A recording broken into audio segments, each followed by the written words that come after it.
Boa noite. Boa noite. Na pauta de hoje, Prefeitura de Porto Alegre lança projeto de regularização do comércio ambulante. Os cursos de licenciatura estão entre os menos procurados pelos jovens brasileiros. Número de cobradores nos ônibus da capital gaúcha segue diminuindo. Memorial da Câmara de Vereadores, atingido pelas enchentes de maio, avalia perdas.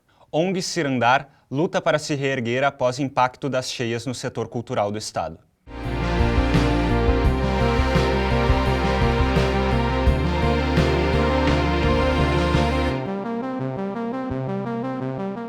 Em Porto Alegre, muitos ambulantes lutam para se formalizar. A Prefeitura lançou um programa de transição desse tipo de trabalho para o mercado formal. No centro de Porto Alegre, muitas pessoas tiram seu sustento do comércio de calçada.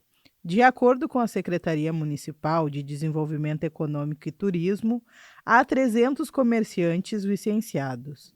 Porém, estima-se que 180 atuam na informalidade. Um programa da Prefeitura busca regularizar o serviço dos ambulantes, que muitas vezes têm dificuldade de se inserir no mercado formal de trabalho. Eu sou venezuelana, na qual voltei de meu país porque não tinha trabalho. Precisamos trabalhar porque eu pago aluguel, mas é muito complicado estar sem trabalho. E buscamos a maneira de buscar o sustento dia a dia para poder sobreviver. A coisa está muito difícil, por isso que temos que trabalhar de alguma forma vendendo acá.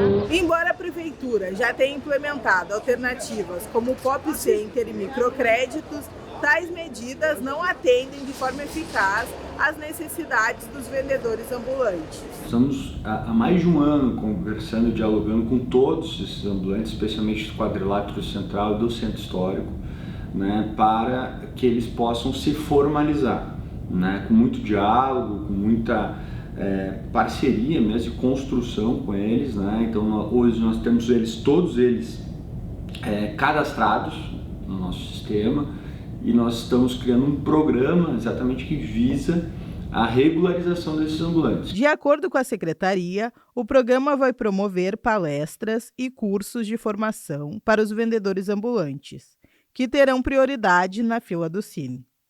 Também há previsão de concessão de uma bolsa de R$ 1.500 por um período de 6 meses. Eles vão ter essa prioridade e poder voltar para o mercado formal, né, de carteira assinada, se for um desejo deles.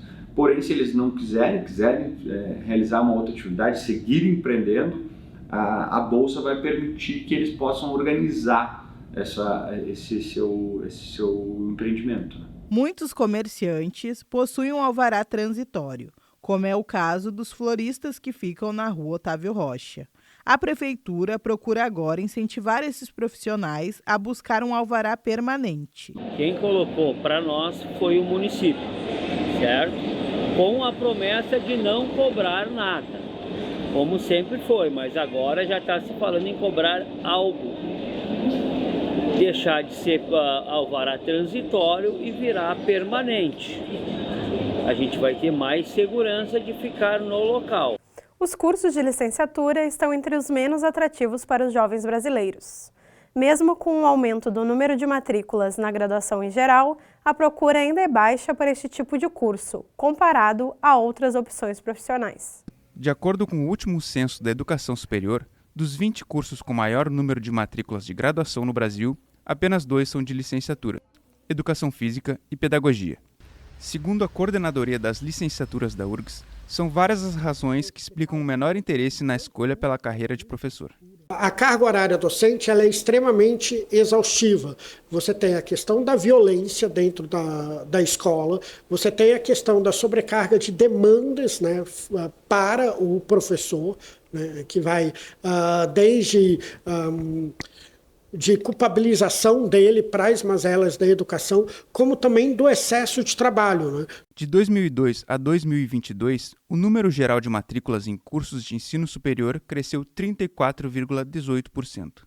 No entanto, quando se trata de licenciaturas, esse aumento foi menor, de 22,19% no mesmo período. Essa situação é observada de perto por muitos professores, como Thaís, que vê o impacto até mesmo dentro de sua família.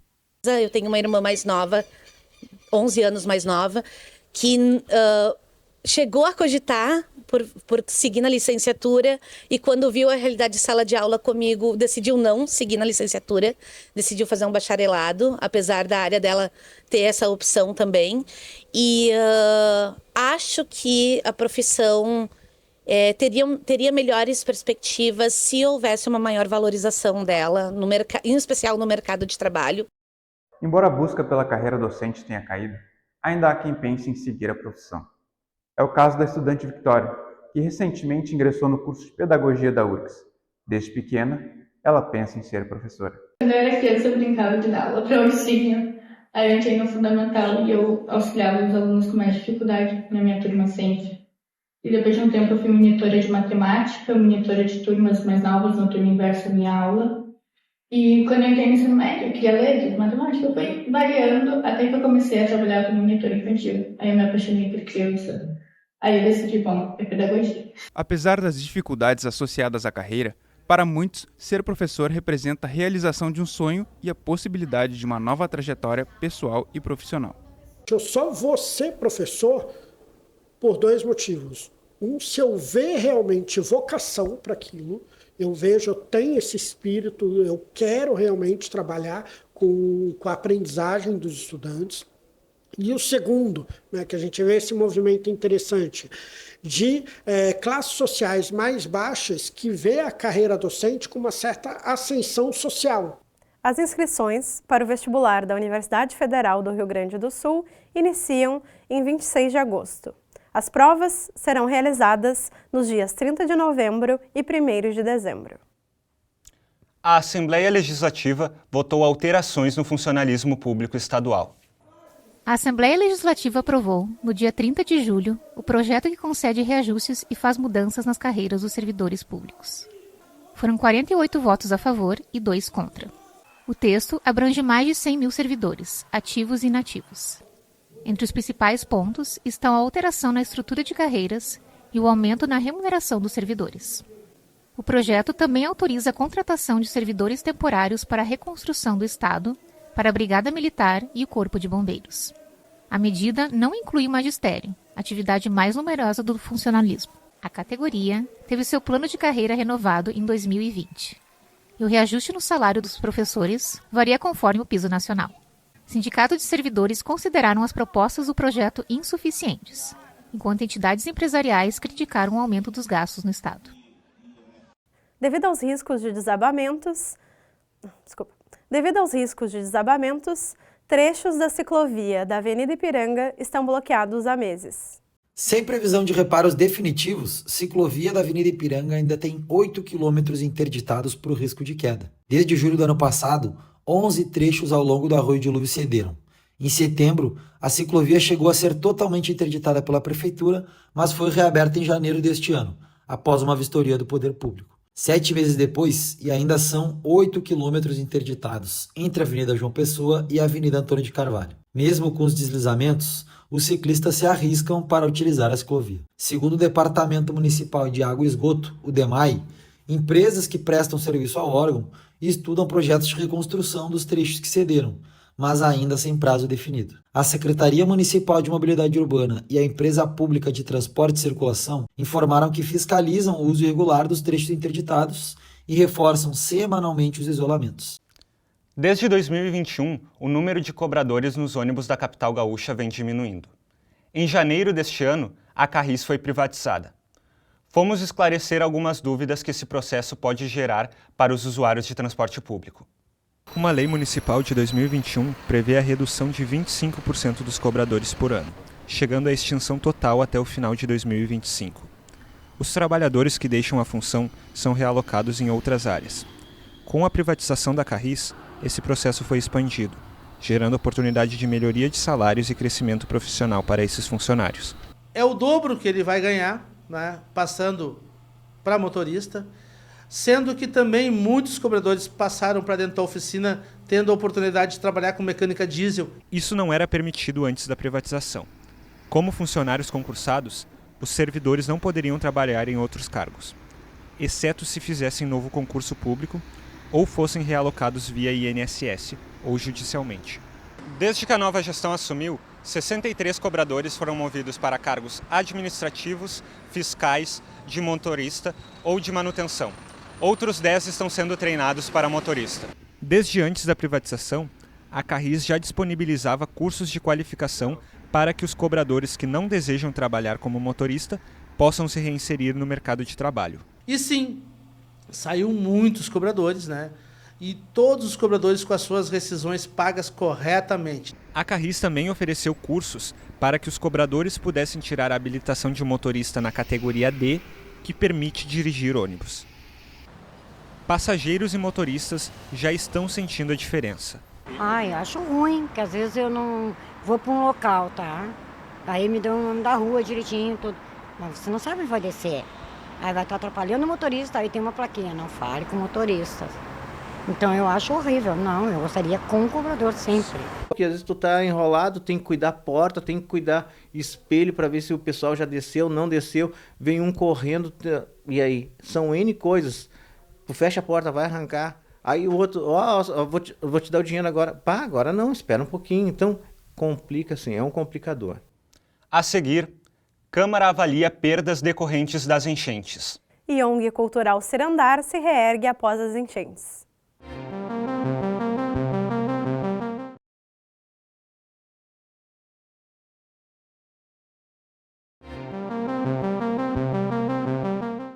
Em maio deste ano, Porto Alegre enfrentou a maior enchente da sua história. Diversas instituições foram atingidas e tiveram perdas significativas. A Câmara dos Vereadores, localizada próxima à Orla do Guaíba, foi uma das mais atingidas pelas águas. No dia 5 de maio, a servidora-chefe do setor de memorial da Câmara de Vereadores, Cláudia Helena Inácio, entrou no Legislativo com água suja da enchente, na altura do joelho.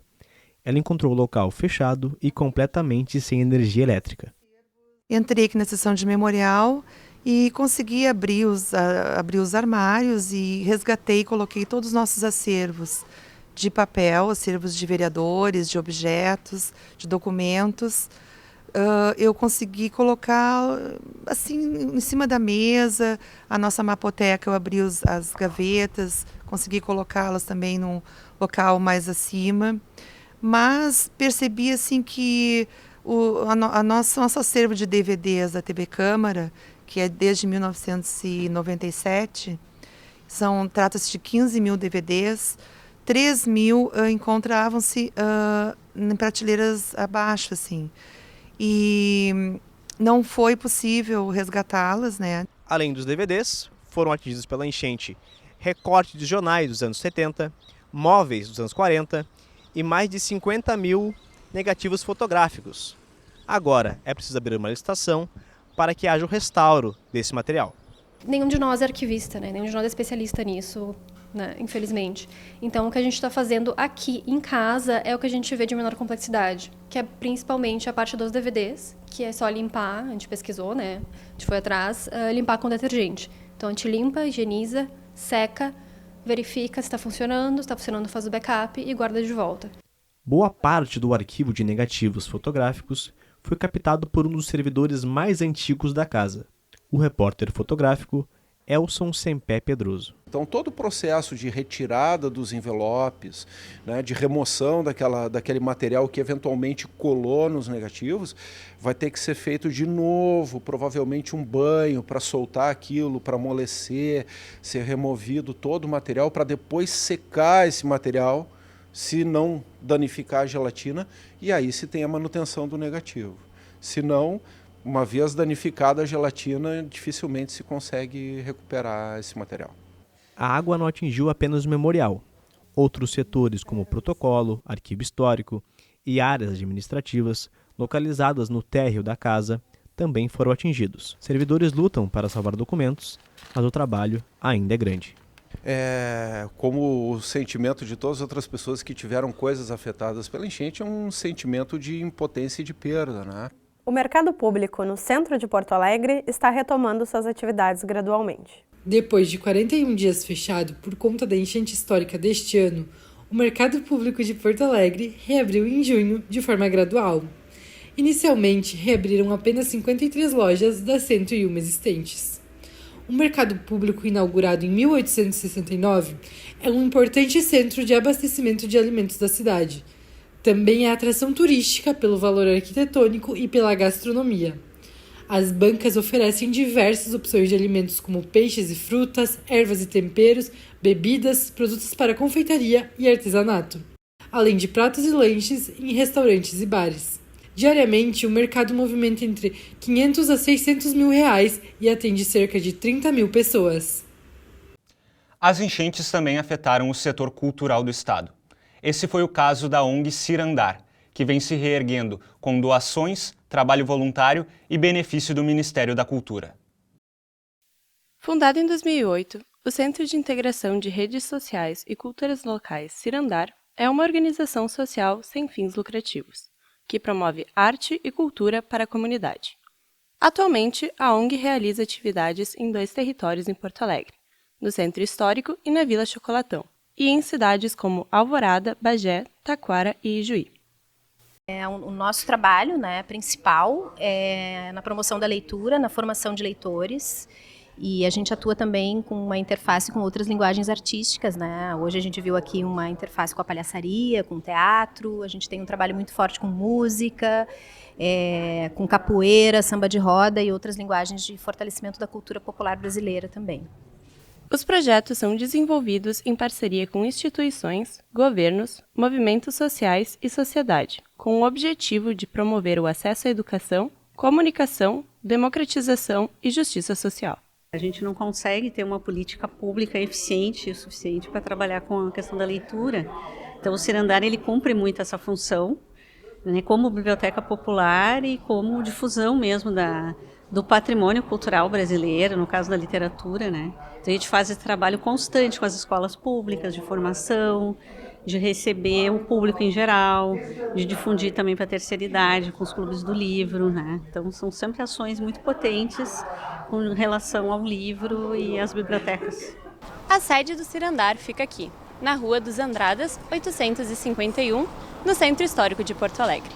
Em maio deste ano, foi atingida pela água do Guaíba durante as enchentes do Rio Grande do Sul, e as atividades presenciais na sede foram suspensas entre 3 de maio e 12 de junho. Nós vivemos em 2024 algo que a gente jamais imaginava, Uma crise climática, mas também uma crise política, que confirmou assim o abandono que a nossa cidade vem vivendo. E nós tivemos aqui no Cirandar grandes perdas, perdas materiais, perdemos 70% do nosso mobiliário e 30% do acervo de livros, Nós tivemos que interromper as nossas ações, aqui aproximadamente 30 dias de interrupção das nossas ações e migramos o nosso trabalho para os abrigos. Então continuamos trabalhando na formação de leitores. A cada semana, no mínimo 2 abrigos recebiam as nossas rodas de história, doação de livros, enfim, garantindo um trabalho de formação de leitores também nesse momento tão delicado, em que as nossas comunidades também estavam afetadas, e a cidade toda estava passando por tudo isso.